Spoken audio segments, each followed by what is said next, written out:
Yo, YouTube, what is going on? Radar 25 back again with my co-host, Michael Fontamania. What up, Mox? Guys, so the video we're dropping today is AEW Full Gear prediction video. Appreciate you guys for tuning into this video. We're going to drop all our predictions for the entire pay-per-view that's coming this Saturday, November 7th. Obviously at Daly's Place. As per usual, nothing new there. Stacked card, dream matches on this card. Show stealers, 5-star matches, top-notch, maybe even 6-star matches. Who the hell knows? But we got a lot to get into in our predictions for this show. But you already know what time it is. Remember, if you like this video, you're watching this video, you're enjoying it, you like the setup, you like the videos, you like the channel, smash that like button, hit the subscribe button if you're watching and not subscribed to the channel. Notification bell so you get alerted when our last video dropped, our takeaways for the Wednesday Night Wars, and this video, our predictions for Full Gear. Make sure to follow the Twitter, the Instagram, the Twitch for the live streams, my TikTok, same handle as Twitter and Instagram. Now, the description section below has a couple links. You got the Amazon link. Shop through Amazon through that link. Kicks back towards the channel. Highspots.com. Shop through that link. Kicks back towards the channel. Then you got the Fight TV and Honor Club. Honor Club, obviously, for Ring of Honor. Sign up to that. Fight TV is where you can watch AEW Full Gear. Click on that link. Watch AEW Full Gear through the link in the description section below. Kicks back towards the channel. Appreciate it very much. Without further ado, guys, jump right into the video. Predictions for AEW Full Gear this Saturday, November 7th. And we're going to start off with the buy-in, which is the pre-show match. The kickoff show match, as WWE would call it. NWA Women's title, Serena Deeb versus Allison Kay. I'm taking Serena Deeb. She just won it just recently. NWA Championship, they're cross-promoting this title a lot, the women's only. Why they haven't done the men's, I have no idea. But just the women, so I picked Serena Deeb here to take that, to retain that title against Allison Kay. I'm picking Deeb here because, like you said, she's just won the title, and I don't know who the other person is. Yeah. So honestly, I'm just taking Deeb. Let's go NWA. Woo! Yeah, big time. Deeb is gonna win that match. Next thing we have John Silver versus Orange Cassidy. This is kind of like a random feud. You know, Orange Cassidy took on Brody Lee for the the TNT Championship, and then obviously John Silver got involved in that match. Then his match against Cody, Orange had for the TNT Championship. John Silver got involved in that match. So for some reason, John Silver has a big beef with Orange Cassidy. So that's why this match is happening. I take Orange Cassidy. I don't think John Silver's going to win this match. Unless maybe Brody Lee comes in and destroys Orange Cassidy for John Silver to take the win. It's Orange Cassidy's. He can't lose his match. He has to win. He has to keep the character hot. He has to keep the whole gimmick going. And they got it. And he's had some losses here because of John Silver. He needs to get the payback. Like, we haven't seen Mr. Brody Lee in, like, I don't know, a month or so. So he might come back. But is this why he's gonna come back? I think he'll probably get involved in the Cody match more than get involved in this match. Yeah, definitely. We'll see. We'll see what happens. Now, next thing I have on the show: Elite Deletion, Matt Hardy versus Sammy Guevara. Now, remember, they took on each other at the last pay-per-view, and then that whole debacle happened where Matt Hardy almost died. Matt Hardy almost died. Got knocked his head loose, cracked his head.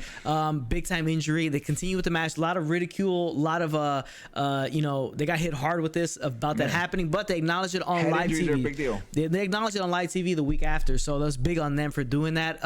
But now he's fully healthy, and they're going right back to the feud, which I don't think they probably should have, because just the way it ended, everybody's gonna think about that match rather than this match. They could have just kind of left the way it was, but it's gonna continue. This probably will be the final. It's called the Elite Deletion. We'll see what that whole thing entails and what that's all about going into the match. But yeah, I think Matt Hardy takes the win here. I think I'm gonna go Matt Hardy as well. I disagree with you where the fact that why they came back to it. I think they kind of had to come back to it to kind of erase the memories of that. I don't think you can, but yeah. I mean, this okay. Like, people have a short attention span. It's what you see. It's now people forget about the past very quickly now. It's not nowadays. I'm gonna go with Matt. Matt has to get the payback here. Are we gonna see some cinematic Matt Hardy? It is a deletion. So we'll see. But I'm going with Matt on this. Plus, the Elite always lose. So. I'm sorry, the Inner Circle always lose, so whatever. Yeah, they do always lose a lot, so okay. Yeah, it makes sense. Now, next match we have on the show, Chris Jericho versus MJF. If MJF wins, he can join the Inner Circle. Now, I don't think there's going to be a definitive finish to this match. There needs to be a lot shit involved. Now, MJF has only lost one match, and that was a match against John Moxley. I don't think he's going to take another L, and Chris Jericho's taking a couple L's recently as well, especially in his feud with Orange Cassidy. So I don't really think there's going to be a finish to this match and then a specific actual winner. I think there's going to be a lot of issues with the Inner Circle because a lot of the members of the Inner Circle do not like MJF or Wardlow. So I think there's gonna be a lot of issues with that. I think it's gonna be kind of like a no contest or a double DQ or some smodgy finish. I don't think we're actually have an actual winner in this match. I think I don't know. This was a tough one. There's no way MJF belongs in the inner circle. He doesn't need to be in a group. He's the only guy really in AEW that isn't part of a type of faction in some way. So I don't see why he needs to be put into it. This one's gonna be tough. Like, you had the no decision. That's what I was gonna go with, but we can't pick the same thing. So I'm gonna go. You gotta pick one guy. Pick one. Yeah, I gotta pick one. So this is tough, man. This is tough. I think the inner circle are gonna attack Chris Jericho just to make sure MJF wins. I mean, whatever. I'm sorry, they'll attack MJF so that Chris Jericho wins. Yeah. Yes. That's what I meant. Or this could be the breakup of Wardlow and MJF too. You could have Wardlow maybe screw over MJF here, so it could that could happen. But yeah, I don't really think there's gonna be like a definitive finish that we know like this guy won here or something like that. I don't know. This is a weird one. MJF makes no sense in the group. Yeah, he doesn't. He doesn't fit. I don't know. I trust Jericho. I'm pretty sure he's kind of right in this storyline as we go. So I don't know, man. It's Chris Jericho. It's gonna be good. It's gonna be interesting. We'll see what happens. Yeah. Next thing on the show: World Title Eliminator Tournament Final. Whoever wins this becomes the #1 contender for the AEW World Championship. You got Kenny Omega versus Hangman Page.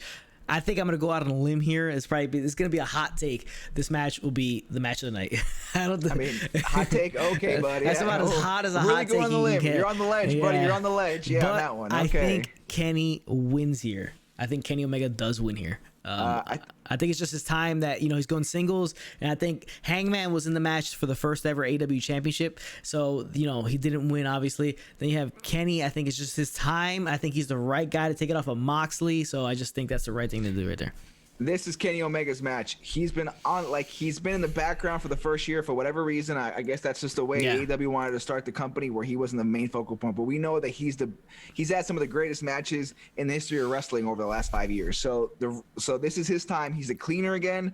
This is his time to take over the company and be the main guy in the entire company, in the entire world. It's time for him to take his rightful place. So this is definitely. I love Hangman. He's my guy.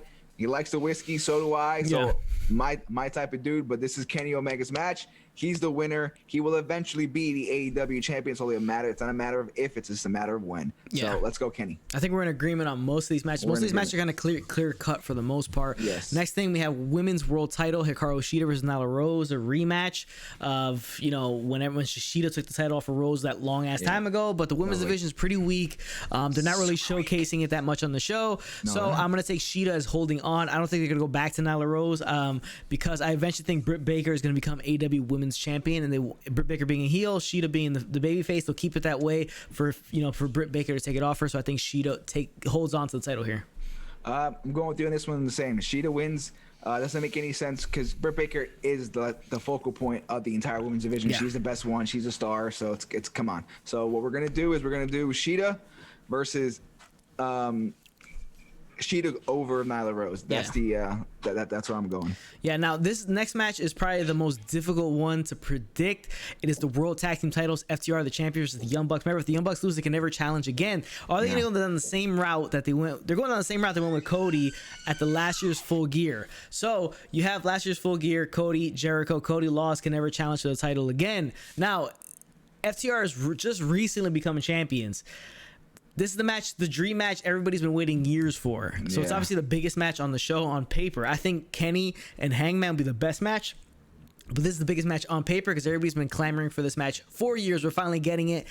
I gotta guess the Young Bucks are gonna win it because I don't think the Young Bucks are never gonna challenge for it again. They can't do the same thing they did to Cody. I mean, it's repetitive, I guess, or it's just the same. But FTR just became champions just recently, so you take him off immediately so fast. What do you do? This one's tough, but I think I'm gonna go with FTR. I just think FTR's. I think FTR's gonna win it. I think they put themselves in a corner. I just think for some reason the Bucks, Cody, Kenny, they just don't want to take the full on we're just gonna run the show. They don't want to be Triple H. Basically, they don't want to be Triple H. So I just think that's why they do these things. They put themselves in a corner where they don't need the belts because they're already stars. They don't need the belts. Well, they don't want to come off like Triple H and Dusty because Dusty got accused of the same stuff. He was kind of booking it in WCW and he was on top a lot. So but it's that type of feel, I think. So I think FTR win this match and they just kind of bury that. I'm sure later on they can come up with something. Maybe FTR force the issue where they want him again or something like that. Then they're kind of forced to just screw that stupid stipulation. But I think I'm gonna go FTR. It's too soon to take the belts off of them. The Bucks don't really need them. They're the Bucks. we all, they used to have like 10 tag team belts at one time. So whatever. Yeah, FTR. Yeah, I picked the Bucks. You pick FTR. Now I'm wondering if they're going to finally pull the trigger and have these guys who are in the Bullet Club, the Elite, actually be all champions at one point. Because then you could have literally Bucks as tag team, Cody as TNT, and then Kenny as the world champion. But that's a little bit longer down the road from there. Yeah. But it'd be kind of interesting to see. But I'll pick the Bucks. I don't think they're going to go with the Bucks losing and never be able to challenge again. Just what happened to Cody. Now, speaking of Cody, who can now call himself Rhodes in the near future because the trademark thing, TNT title match: Cody Rhodes versus Darby Allin. I think Cody just recently won it back after making he was gone for a few weeks, getting demolished by Brody Lee. Comes back, gets it back quickly. Brody Lee's out of the picture. He's taking on Darby Allin. So we'll see what happens, but I think Cody holds on here. I don't think Darby Allin's time to be the team. I don't think Darby Allin is the guy who just kind of has to have a championship because he looks kind of weird. Not yet. Darby Allin's had some weird, like those weird vignettes he has in his house, and skateboarding with Tony Hawk and Steve-O, and running over people with cars that had Cody Rhodes masks. Those are all kind of weird. He's doing like the whole Sting thing, which makes sense because Cody loved Sting growing up. So I guess he like kind of want to makes him like a Sting type of dark character. So that's pretty cool. But I don't think Darby's ready for the title. Doesn't need to be on him, and you can't be flip flopping the belt this quickly. It's only the belt hasn't been around even for a year yet. So. We thought Brody Lee should still probably be champion and maybe go against Darby. Would have made more sense, but whatever. Cody's the champ. Cody's going to retain it here. There's no point of switching the belt at this point in time. Yeah, I mean, it makes sense. Yeah, I don't think there's point in switching the belt, especially, I don't think Darby Allin, like I said, Darby Allin looks weird with the belt. To me, he looks odd with a belt he's like walking around. Dark. Yeah, he doesn't really need one. He's one of those characters who doesn't really need one. If he gets one, he gets one, but he doesn't really need one. So let's get to the final match on the show. A lot of matches on the show. I wonder how the pacing of these matches are going to be. It's going to be kind of interesting to see how long the show goes and the pacing of the pay-per-view. But we have AEW World Title I Quit match, Jon Moxley versus Eddie Kingston. This is pretty clear cut, easy call that Jon Moxley holds onto the title here, but it's gonna be a hell of an insane destructive hardcore matchup between these two guys. Yeah, I expect a violent brawl. I expect just two guys beating the shit out of each other. Yeah. I'm excited. This is the second match I'm most excited for. Obviously, Hangman and Kenny's the one I'm mouth watering to see. But this one's gonna be a fight. It's just gonna be a fight. It's gonna be great. It's gonna show why Mox is a great champ because he can have different matches with all that type of different guys. Yeah. He's the Bret Hart of the business. He can have a match with anybody and make it entertaining. We're gonna be a brawl. It's gonna be a bare knuckle brawl. Get down for some blood. There's gonna be craziness going on. It's gonna be nuts. But it's Mox's belt. I'm sorry, Kenny Mox. That's where we're going. That's where we're going. So, yeah, I think that's the best bet for them to go to, and the best guy to take the belt eventually off of Moxley is Kenny Omega. So, guys, those are predictions for AEW Full Gear. Appreciate you guys for watching this. Remember to like, share, comment on this video, the subscribe button, notification bell, all that good stuff. Remember to watch AEW Full Gear November 7th live on pay-per-view on the Fight TV app using the link in the description below. Appreciate you guys. Let's see how many predictions we get right. I think this is a pretty clear-cut pay-per-view to see who wins and who loses, but let's see how many we get right. We'll drop a review for a Full Gear after the pay-per-view. Appreciate you guys for watching. Remember, if it doesn't work for you, do not do the job. Later, Mox.